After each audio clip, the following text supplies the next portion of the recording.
الرحیم سورہ یوسف کی آیت نمبر 3 ہے۔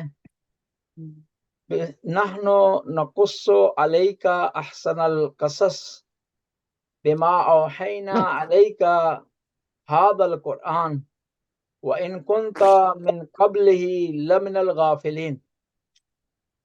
ہم آپ کے لیے بہترین کہانیاں بیان کرتے ہیں اور یہ کہانیاں آپ پر وحی کی صورت میں اس قرآن کی شکل میں نازل کرتے ہیں، اور جو کہانیاں ہم نے آپ کو بتائی ہیں، آپ کی طرف بھیجی ہیں، اس سے پہلے ان کہانیوں سے آپ آگاہ نہیں تھے۔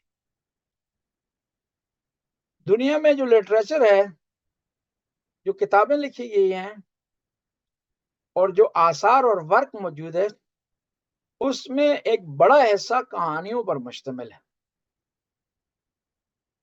کیونکہ کہانی کو ہر آدمی سمجھ لیتا ہے، بڑا بھی سمجھتا ہے، بچہ بھی سمجھتا ہے، اور غریب بھی سمجھتا ہے، امیر بھی سمجھتا ہے، پڑھا لکھا بھی سمجھتا ہے، جو کم علم ہے وہ بھی سمجھتا ہے، ایک دیہات کا رہنے والا بھی سمجھتا ہے، شہر کا رہنے والا بھی سمجھتا ہے۔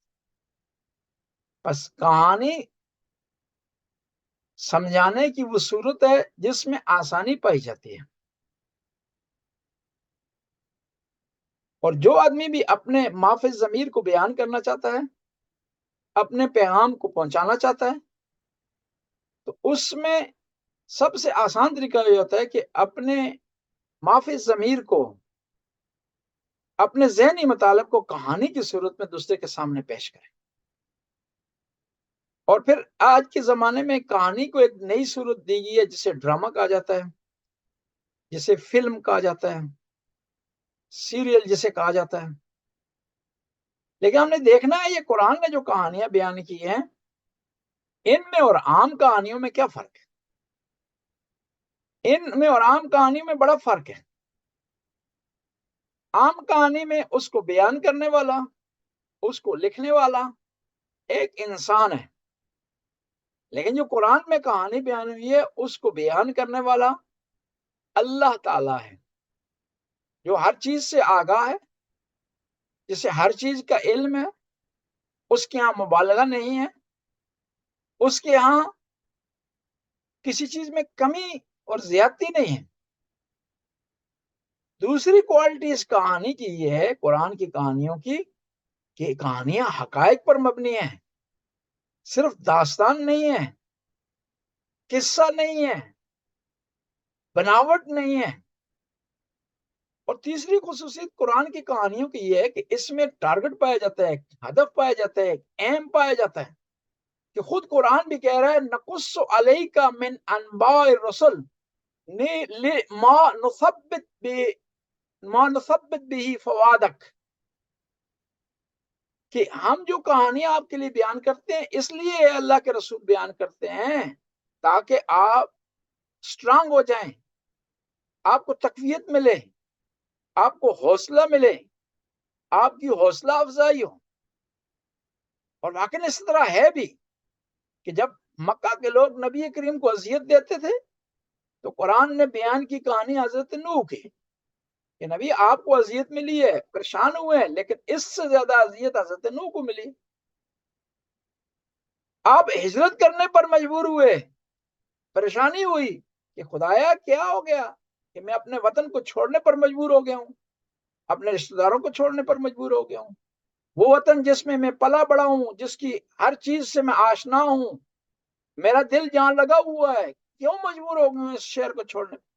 تو قرآن نے کہانی بیان کی کہ نبی یہ جو کام ہے، یہ مصیبت جو آپ پر آئی ہے کہ وطن چھوڑنے پر آپ مجبور ہو گئے ہیں، اس سے پہلے دوسرے انبیاء نے بھی ایسا سلسلہ کیا ہے۔ بس قرآن کی کہانی کا ایک مقصد ہے، اور پھر جو قرآن کی کہانی ہے وہ علم پر مبنی ہے۔ خود قرآن کہہ رہا ہے لِنَقُصَّنَّ عَلَيْهِمْ بِعِلْمٍ، کہ ہم جو کہانی بیان کرتے ہیں وہ علم سے بھری ہوتی ہے۔ اور پھر قرآن کی کہانیوں میں فکر اور تدبر اور سوچ پائی جاتی ہے، انسان کو سوچنے کا موقع دیتی ہے قرآن کی کہانی۔ اور پھر قرآن کی جو کہانی ہے اس میں علم پایا جاتا ہے، اور قرآن میں خدا یہ کہہ رہا ہے کہ ہم آپ کے لیے بہترین کہانیاں بیان کر رہے ہیں۔ نہ فقط یہ کہانیاں جو خدا بیان کر رہا ہے یہ بہترین کہانیاں، بلکہ خداوندہ تعالیٰ کے جو سارے کام ہیں اس میں حکمت پائی جاتی ہے، اور اس میں بہتری اور بہترین ہونا اس کا پایا جاتا ہے، کیونکہ خدا بہترین خالق ہے، بہترین کتاب اس نے بھیجی ہے، بہترین دین اس نے بھیجا ہے، وہ بہترین ریوارڈ دینے والا ہے۔ بس خداوندہ تعالیٰ کے سارے کام بہترین ہیں۔ بس یہ جو کہانی خدا نے ہمارے لیے بیان کی ہے، یہ کہانی بھی بہترین کہانیوں میں سے ایک کہانی ہے۔ اب سورہ یوسف کے لیے قرآن نے کہا کہ بہترین کہانی ہے، اب سوال ہی پیدا ہوتا ہے کہ جو دوسری کہانیاں قرآن میں بیان کی ہیں کیا وہ بہترین نہیں ہے؟ نہیں، بہترین کے درمیان بہترین ہے۔ قرآن کی ساری کہانیاں بہترین ہیں، اور ان بہترین کہانیوں میں جو ٹاپ پر ہے کہانی وہ حضرت یوسف کی کہانی۔ اب یہ حضرت یوسف کی جو کہانی ہے کیوں بہترین ہے؟ کیوں اس میں مصیبت بھی پائی جاتی ہے اور خوشحالی بھی پائی جاتی ہے۔ حضرت یوسف کو کنویں میں ڈالا گیا، اور وہ یوسف جس کو کنویں میں ڈالا گیا وہ ایک دفعہ ایک بلند مقام پر پہنچ گئے۔ یہ یوسف جن کے سے حسد کیا گیا خدا نے انہیں کمالات عطا کیے۔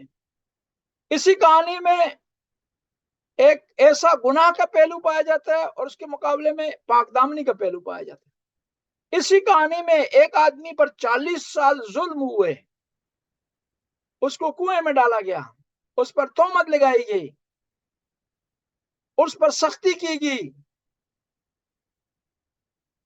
اس کو بیچا گیا، لیکن وہی آدمی 40 سال کے بعد اتنی مشکلات دیکھنے کے بعد اپنے بھائیوں کو معاف کر رہا۔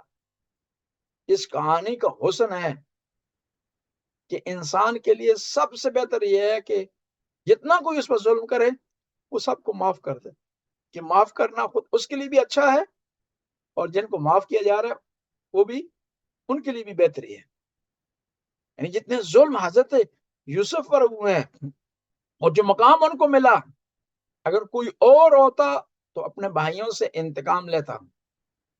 اور اسی کہانی میں دیکھا جاتا ہے کہ ایک دفعہ حضرت یعقوب کی آنکھیں رو رو کر کے سفید ہو جاتی ہیں، ان کی بینائی چلی جاتی ہے، اور پھر وہی یعقوب ہیں خدا ان کو بینائی عطا کرتا ہے۔ وہی بھائی ہوتے ہیں جو حسد کرتے ہیں ان سے، لیکن ایک ایسا مرحلہ آتا ہے کہ وہی بھائی مجبور ہو جاتے ہیں کہ ان کے سامنے سجدہ ریز ہوں، ان سے معافی مانگے ہیں۔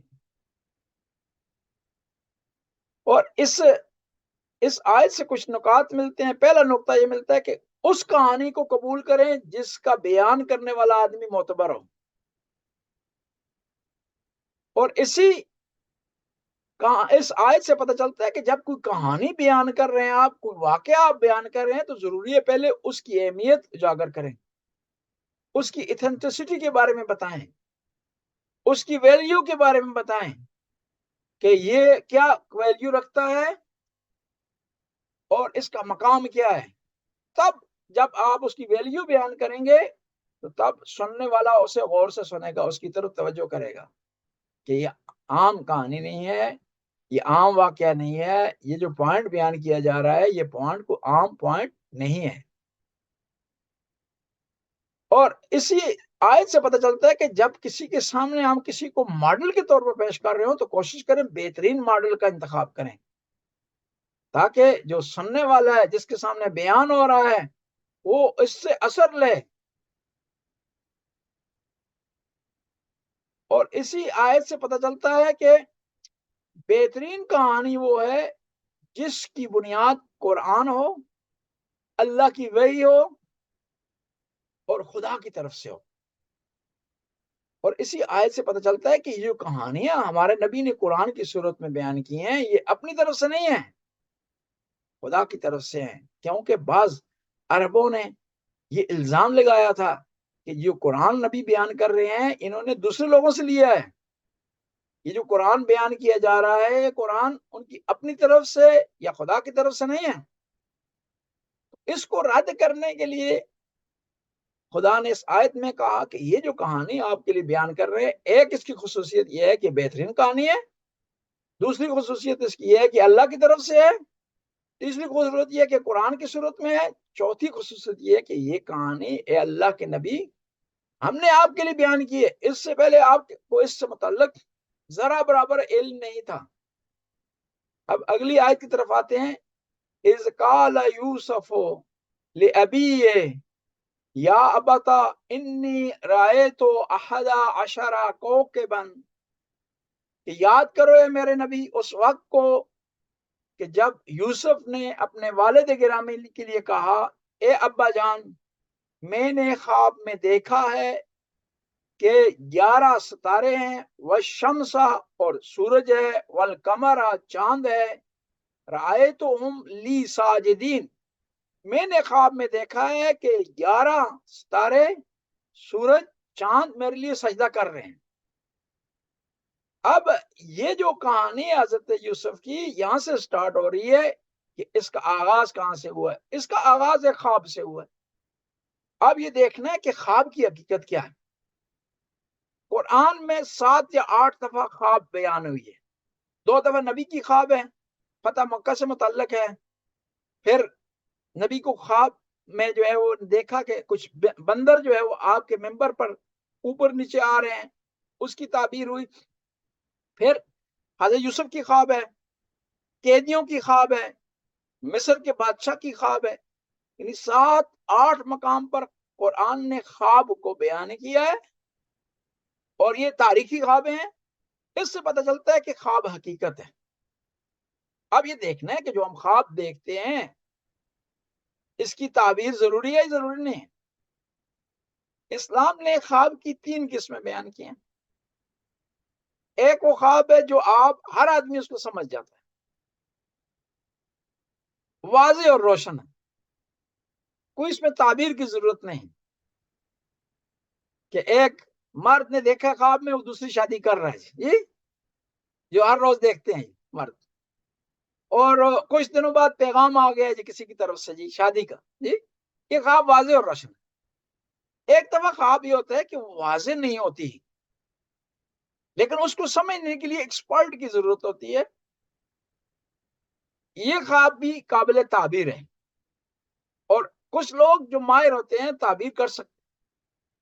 اور تاریخ میں جو لوگ مشہور تھے تعبیر خواب کے حوالے سے، وہ حضرت یوسف تھے، ابن سیرین تھے، امام جعفر صادق علیہ السلام سے بہت زیادہ روایات ہے تعبیر خواب سے متعلق. اور تعبیر خواب کے لیے بھی ضروری ہے کہ دیکھنا چاہیے کہ خواب کس وقت آیا ہے. دن کو جو خواب آتا ہے وہ قابل تعبیر نہیں. جو صبح کی نماز کے وقت کے قریب جو خواب آتا ہے وہ بھی قابل تعبیر نہیں. یا نماز کے وقت کے بعد جو خواب آتا ہے وہ قابل تعبیر نہیں ہے، وہ شیطانی وسوسے ہیں. کوئی خواب آپ کو صبح کی نماز سے پہلے آتا ہے اور آدھی رات کے بعد آتا ہے تو وہ خواب قابل تعبیر ہے. اور یہ بھی جان لیں کہ تعبیر کے لیے اس آدمی کا انتخاب کریں کہ جو اہل ہو، اس کا ایبلٹی رکھتا ہو، جو اس سے جانکاری رکھتا ہو. کیونکہ جو آدمی اناڑی ہے تکے لگاتا ہے، وہ ممکن ہے کوئی ایسی تعبیر کرے جو آپ کی پریشانی کا سبب بن سکے. اسلام نے کہا کہ 3 قسم کے خوابیں ہیں. ایک جو ہے واضح ہے، ایک تھوڑی بہت واضح ہے لیکن اس کو ایکسپرٹ کی ضرورت ہے، تیسری خواب ایسی ہے جو سمجھ نہیں آ رہی، وہ بھی قابل اعتبار نہیں. اور یہ بھی یاد رکھیں جو خواب انسان بھول جاتا ہے، دیکھیے اس نے، اسے یہ آ رہا ہے ذہن میں کہ میں نے خواب میں کچھ دیکھا ہے لیکن یاد نہیں ہے کیا تھا سین، اس کو بھی طرف توجہ نہ کریں. اور بعض اوقات یہ دیکھیں کچھ ایسا ہوتا ہے وہ خوابیں جو دن کو آ رہی ہوتی ہیں یا رات کو آدھی رات سے پہلے آ رہی ہوتی ہیں، وہ انسانی سوچ کا آئینہ ہوتے ہیں. انسان جو چیز سوچتا رہتا ہے. ایک آدمی نے سوچا ہے کہ اس دفعہ جو ہے وہ میرا ٹیکس تھوڑا زیادہ آ جائے گا، پریشانی بن گئی اس کے لیے. اب وہ بار بار اس کے بارے میں سوچ رہا ہے تو یہ خواب میں اس کے آ جائے گا کہ ٹیکس اس نے دینا ہے یا نہیں دینا. اس کی کوئی حقیقت نہیں ہے، یہ اس کے وسوسے ہیں، یہ اس کا ریفلیکشن ہے، کیا کہتے ہیں اسے، عکاسی ہے اس کی ذہنی تفکرات کی، اس کی طرف توجہ نہ دیں۔ اور بعض اوقات یہ ہے کہ جب خواب آپ کسی سے پوچھ رہے ہیں تو جو ایکسپرٹ نے بتائی ہے اس کا حوصلہ بھی رکھیں، اس کی سننے کی بھی اہمیت رکھیں۔ ممکن اس کی تعبیر اچھی نہ ہو، ممکن اچھی ہو، اور بعد میں پشیمان نہ ہو کہ خاص کاش کہ میں اس کی تعبیر نہ پوچھتا۔ جس طرح حضرت یوسف کے داستان میں ہم پڑھیں گے آگے کہ جیل میں ایک آدمی تھا جس نے خواب میں دیکھا کہ اس کے سر پر کھانا ہے، کھانے کی ٹوکری ہے، اور پرندے اس کھانے کو کھا رہے ہیں۔ اس نے حضرت یوسف سے پوچھا اس سے کیا مراد ہے؟ تو حضرت یوسف نے کہا اس سے مراد ہے کہ عنقریب تو مر جائے گا۔ وہ ڈر گیا فوراً، کہا میں نے کوئی خواب نہیں دیکھا۔ تو حضرت یوسف نے کہا کہ اب تو مانے یا نہ مانے تیرا کام ہو گیا ہے۔ یعنی حضرت یوسف اسے بتانا چاہتے تھے کہ جب تجھے حوصلہ نہیں تھا، تجھ میں ہمت نہیں تھی کہ اس خواب کی تعبیر سن سکے، تو نے پوچھی کیوں یہ خواب؟ بس حضرت یوسف کی جو خواب ہے اس کو قرآن اس طرح بیان کر رہا ہے کہ خواب میں حضرت یوسف نے دیکھا کہ 11 ستارے، سورج، چاند ان کو سجدہ کر رہے ہیں،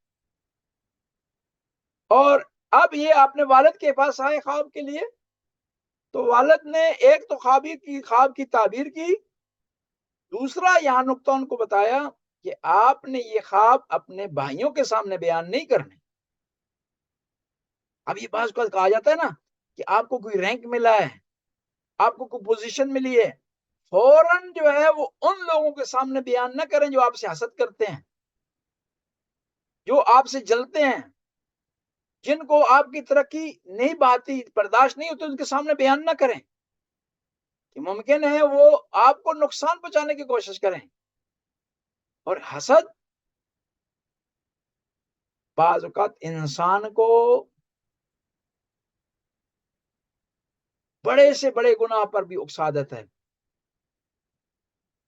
اور اس آیت جو بیان کی ہے کہ یاد کرو اس وقت کو جب یوسف نے اپنے والد گرامی سے کہا، کہ نبی کریم کو ارشاد ہو رہا ہے، قرآن میں یہاں بھی اس کا لفظ استعمال ہوا، وہاں سے یہ کہا گیا تاکید کے لیے کہ یاد کریں، نہ بھولیں، اس سے عبرت حاصل کریں، اس کو آگے بیان کریں، اس سے اچھے نکات لیں، اور اس سے جو درس حاصل ہو رہا ہے اس کو اپنانے کی کوشش کریں۔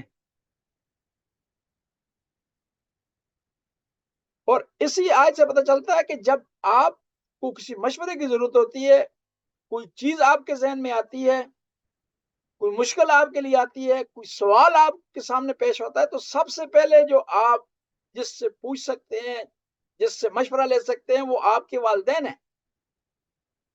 اللہ کے نبی یوسف خود نبی ہیں، خود وحی ان کے لیے آتی ہے، پیغام آتا ہے، الہام آتا ہے، لیکن کیا ہے، ہمیں درس دے رہے ہیں کہ مشورہ جو لینا ہے، کسی سے ایڈوائس لینی ہے، کسی چیز کی وضاحت کسی سے پوچھنی ہے، تو سب سے پہلے آپ کا کون ہے؟ والد گرامی ہے یا والدہ ہے۔ اور پھر دوسرا نقطہ اس آیت سے پتہ چل رہا ہے، دونوں اللہ کے نبی ہیں، لیکن کتنے احترام سے بات کر رہے ہیں اپنے والد گرامی سے، نام نہیں لے رہے، کہہ رہے ہیں یا ابتا، اے بابا جان، یہ نہیں کہہ رہے کہ یعقوب مجھے بتاؤ اس کا کیا مطلب کیا ہے، جس طرح آج کل ہو گیا ہے۔ ہم اس معاشرے میں یہاں کا رنگ پکڑ رہے ہیں کہ بجائے کہ کسی کو کسی کے عہدے سے، اس کے رشتے سے پکاریں، اس کا نام لے رہے ہیں۔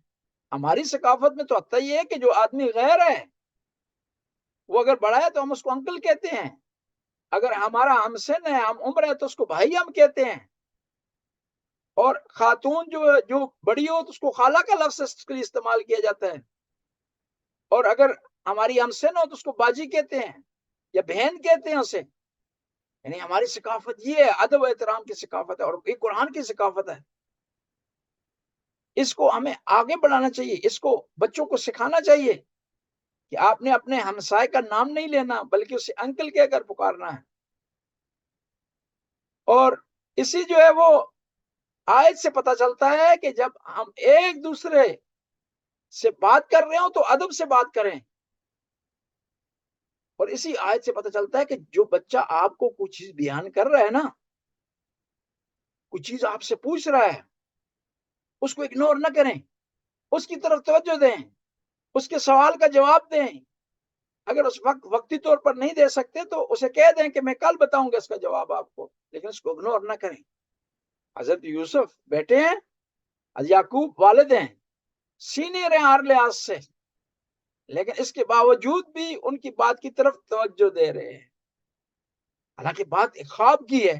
کہہ سکتے تھے کہ بیٹا جی آپ تم نے ویسی خواب دیکھی ہے، ویسی تم پریشان ہو گئے ہو، کوئی خاص مسئلہ نہیں ہے، نہیں، توجہ سے ان کی اس کی بات کو سن رہے ہیں، اور سننے کے بعد اس کا حل پیش کر رہے ہیں، اور اس کی احتیاطی تدابیر بھی بتا رہے ہیں، اس کی تعبیر بھی بتا رہے ہیں، اور ساتھ بتا رہے ہیں کہ یہ خواب آپ نے بھائیوں کے سامنے بیان نہیں کرنے۔ یعنی دیکھیں نا، انسان کو حقیقت بیان کرنی چاہیے، ورنہ وہ بھی حضرت یعقوب کے بیٹے ہیں، یہ بھی حضرت یعقوب کے بیٹے ہیں، لیکن ان کے مزاج سے واقف ہیں، اس لیے حقیقت بیان کر رہے ہیں کہ بھائی ہونے کے باوجود بھی حسد آ سکتا ہے، بھائی ہونے کے باوجود بھی تکلیف آ سکتی ہے، بھائی ہونے کے باوجود بھی برے ارادے ہو سکتے ہیں۔ یعنی انسان حسد کے معاملے میں کسی سے محفوظ نہیں ہے، اپنے والدین کے علاوہ اور اپنی اولاد کے علاوہ کسی سے انسان جو ہے وہ محفوظ نہیں حسد کے حوالے سے۔ بس یہ جو سورہ یوسف ہے، یا یہ دو آیتیں ہم نے پڑھی ہیں، ان میں بہت زیادہ درس پایا جاتا ہے۔ یہاں پر ہم رکتے ہیں۔